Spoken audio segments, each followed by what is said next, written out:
যখনই আমার নতুন কিছু কাজের এক্সপেরিমেন্ট করার ইচ্ছে হয় তখন সেই কাজগুলো আমি নিজের ওপর বা আমার প্রিয় মানুষদের ওপরই ট্রাই করি।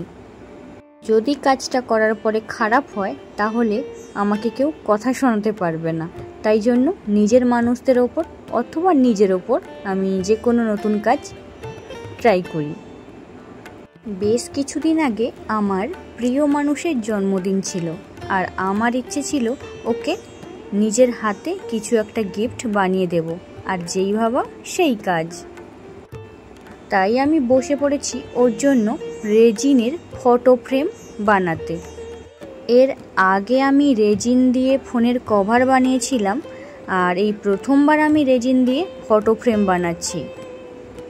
আর এই ফটো ফ্রেমটা বানানোর জন্য আমার লেগেছে একটা সিলিকনের মোল্ড, আর লেগেছে রেজিন, আর লেগেছে ফটো, আর কিছু সাদা পুঁতি, আর তার সঙ্গে ছিল শুকনো গোলাপের পাপড়ি, আর আমি এখানে হাতেই লিখে নিয়েছিলাম হ্যাপি বার্থডে। রেজিনটা কিভাবে মেশাতে হয় সেটা কিন্তু আমি আগে অনেকবারই বলে ফেলেছি, তাই এই ভিডিওতে আর বলছি না। এই যে গোলাপের পাপড়িগুলো দেখছো, এগুলো কিন্তু ওই আমাকে এক সময় গিফট করেছিল ফুলগুলো, আর আমি ফুলগুলো ফেলে না দিয়ে ডায়েরির পাতার মধ্যে রেখে দিয়েছিলাম, আর সেগুলোই শুকিয়ে এখন শুকনো পাপড়িতে পরিণত হয়েছে। আর এই পাপড়িগুলো দিয়েই আজকের ফটো ফ্রেমটা ডেকোরেশন করে নিয়েছি। রেজিনের তো দুটো পার্ট থাকে তোমরা জানোই, দুটো পার্টকে আমি মিশিয়ে নেওয়ার পরে দুটো আলাদা আলাদা করে গ্লাসে ভাগ করে নিয়েছিলাম। একটি গ্লাসের মধ্যে আমি সিলভার কালারের ফেব্রিক রং মিশিয়ে একটু আলাদা কালার করে নিয়েছিলাম, আর একটা কালার নর্মালি রেখেছিলাম।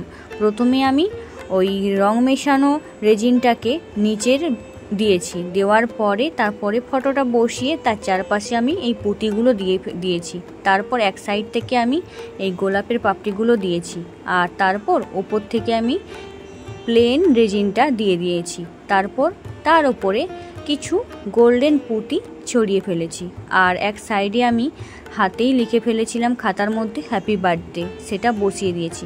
এরপর এটাকে শুকনো করে নিতে হবে।